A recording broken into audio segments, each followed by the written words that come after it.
নমস্কার বন্ধুরা, তৃপ্তিস কিচেন আর ব্লগে সবাইকে স্বাগতম। তো আজ আমি একটা নতুন রেসিপি আপনাদেরকে শেয়ার করতে চাই। তো নিয়েছি আমি কাতলা মাছ, এটা আমি লবণ হলুদ মাখিয়ে নিয়েছি। আর এদিকে দিয়েছি আমি সর্ষের তেল। তো তেলটা গরম হয়ে গেছে।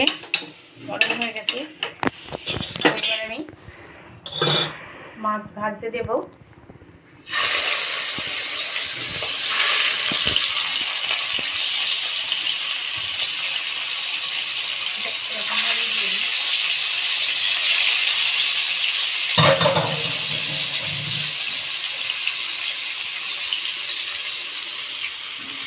রেসিপিটা আমি বানাবো বন্ধুরা, যদি স্কিপ না করে পুরো ভিডিওটা দেখতে থাকুন।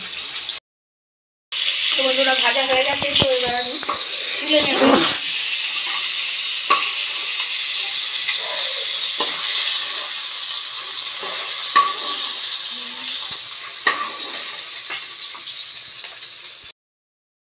তো বন্ধুরা মাছ ভাজা আমার হয়ে গেছে। ওই তেলের মধ্যে দিলাম আমি একটু কালো জিরে ফোড়ন,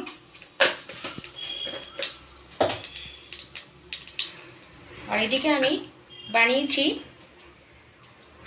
সাদা সর্ষে আর পোস্ত, এটা বেটে নিয়েছি। তো আমি এটা দিয়ে দিলাম কড়াইতে, আর সাথে আমি দুটো কাঁচা লঙ্কা বেটে নিয়েছিলাম, আর দুটো কাঁচা লঙ্কা দিয়ে দিলাম। ঝালটা আপনারা যে যেমন খান তেমনি দেবেন। সাথে একটু চিনি দানা অ্যাড করলাম, লবণ হলুদ দিয়ে দিলাম, নেড়ে চেড়ে নেব।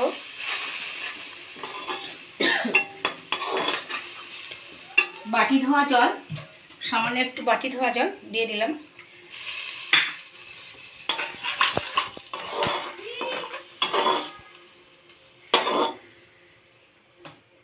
তো আমি অ্যাড করব টমেটো কেচাপ, একটু অ্যাড করলাম সামান্য, নেড়ে দেব। তো মাছগুলো আমি দিয়ে দেবো একে একে।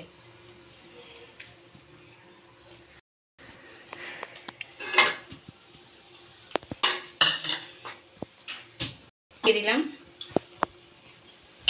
তো এটা আমি ঢেকে রাখবো 2 থেকে 3 মিনিট মিডিয়াম ফ্লেমে, ঢাকাটা। তো বন্ধুরা 3 মিনিট বলেছিলাম, 4 মিনিট হয়ে গেছে। তো ঢাকনাটা এবার খুলে দেখবো, তো হয়েও গেছে। গ্যাসটা এবার অফ করবো।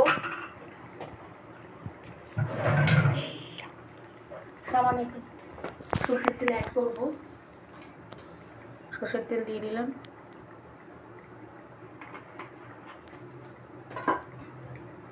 ধনেপাতা কুচি অ্যাড করব। ব্যাস প্রস্তুত আমার আজকের কাতলা মাছের রেসিপি। তো বন্ধুরা প্রস্তুত আমার আজকের রেসিপি কাতলা মাছের তেল ঝাল। তো বন্ধুরা খুব চটজলদি কম তেল মশলায় আমি বানিয়ে ফেললাম আজকের রেসিপি। তো বন্ধুরা এটা গরম ভাতের সাথে একদম জমে যাবে। তো ভিডিওটি কেমন লাগলো বন্ধুরা, লাইক কমেন্ট সাবস্ক্রাইব করে আমার পাশে থাকবেন, এই অনুরোধটুকু রইল। আর আপনারা যদি উৎসাহিত না করেন তাহলে উৎসাহ পাবো কোত্থেকে। তো আজকের মতন টাটা, নেক্সট ভিডিও দেখা হবে। আপনারা সবাই ভালো থাকবেন।